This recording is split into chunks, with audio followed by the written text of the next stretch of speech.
Hello दोस्तों, नमस्कार। स्वागत है आप सभी का मेरे चैनल शिव भरोस सिंह में। दोस्तों, आज के वीडियो में हम यूरोप में राष्ट्रवाद का उदय, the rise of nationalism in Europe part 2 का अध्ययन करेंगे। दोस्तों, पहले वीडियो में हमने यूरोप में राष्ट्रवाद का उदय कैसे हुआ, राष्ट्र क्या होता है, राष्ट्र कैसे बनता है, तो उसके अंतर्गत हमने देखा था कि 1789 में जब फ्रांस की क्रांति हुई, तो फ्रांस की क्रांति के बाद यूरोप में राष्ट्रवाद का जन्म हुआ। यूरोप में उसके पहले राष्ट्रवाद की विचारधारा का जन्म नहीं हुआ था। यानी राष्ट्रवाद की विचारधारा को जन्म देने वाला यूरोप का अगर कोई देश था तो फ्रांस था, जिसमें हमने अध्ययन किया था कि किसी राष्ट्र को कैसे समझा जाए। तो हमने देखा कि राष्ट्र के अंतर्गत राष्ट्र की पहचान के लिए एक ध्वज होना चाहिए, एक राष्ट्रगान होना चाहिए, राष्ट्र की अन्य अपनी पहचान होनी चाहिए, और उस राष्ट्रध्वज के नीचे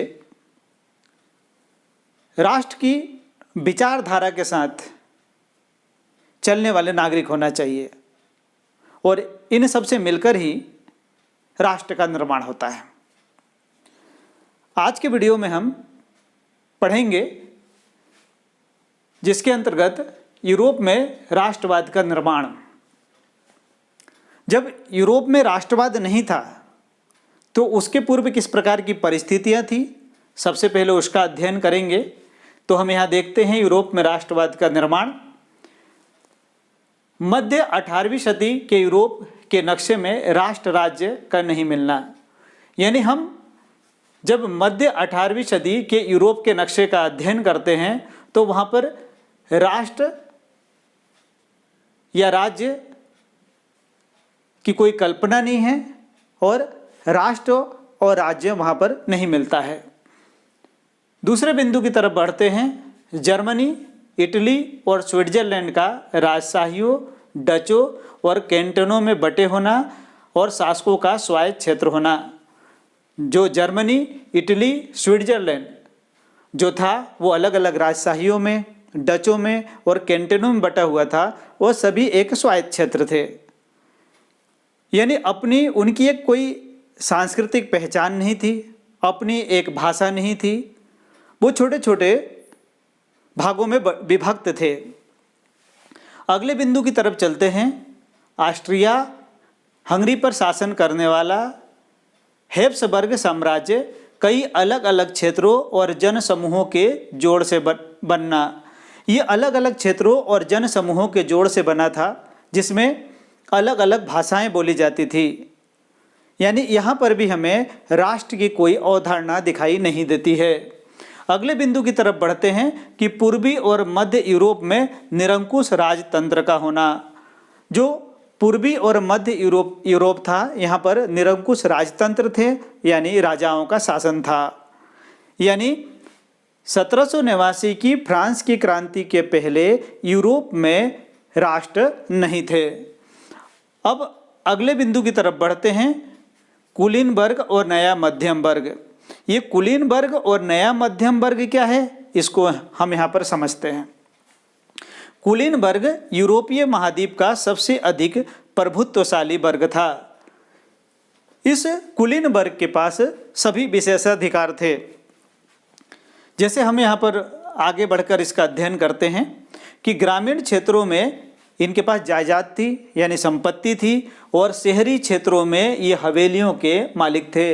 यानी कुलीन वर्ग के लोग जो हैं बहुत संपन्न थे, और इनकी जीवन शैली बहुत ही अन्य वर्ग के लोगों से अलग थी।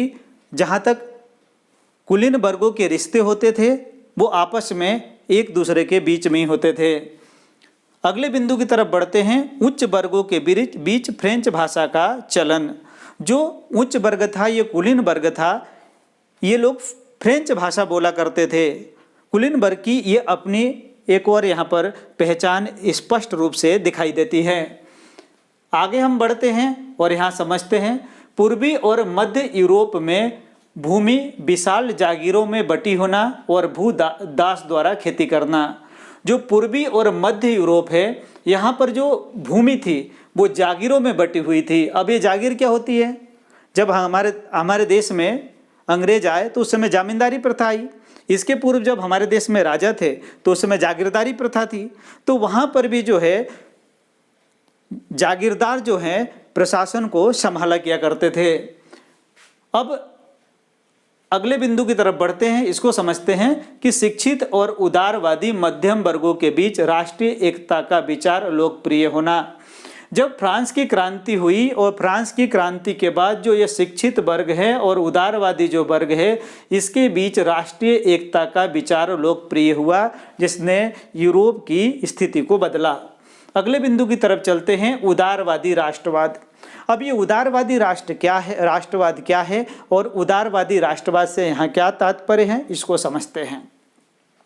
यूरोप में 19वीं सदी के शुरुआती दशकों में राष्ट्रीय एकता से संबंधित विचार का आना। 19वीं शताब्दी के शुरुआती दशकों के अंदर यूरोप में राष्ट्रीय एकता के विचार प्रबल हुए।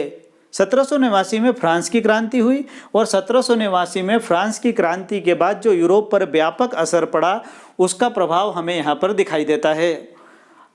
अगला महत्वपूर्ण बिंदु है, उदारवाद का मतलब व्यक्तियों के लिए आज़ादी और कानून के समक्ष बराबरी।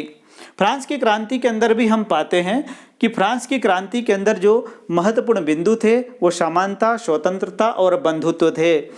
यहाँ पर हम देखते हैं कि उदारवाद का मतलब व्यक्तियों के लिए आज़ादी और कानून के समक्ष बराबरी। यहाँ पर यह कहा गया कि उदारवाद का क्या मतलब है? आज़ादी होना चाहिए और कानून के समक्ष सभी व्यक्ति एक समान हैं।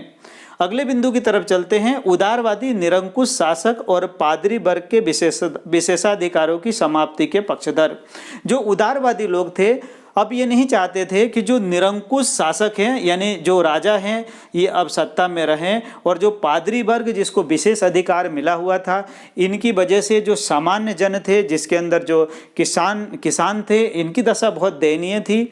तो अब जो ये उदारवादी मध्यम वर्ग था, अब ये नहीं चाहता था कि इनको विशेषाधिकार मिले। जैसे हमने ऊपर के बिंदु में देखा कि अब वो आज़ादी के पक्षधर थे और कानून के समक्ष सबको बराबरी की बात करने वाले थे।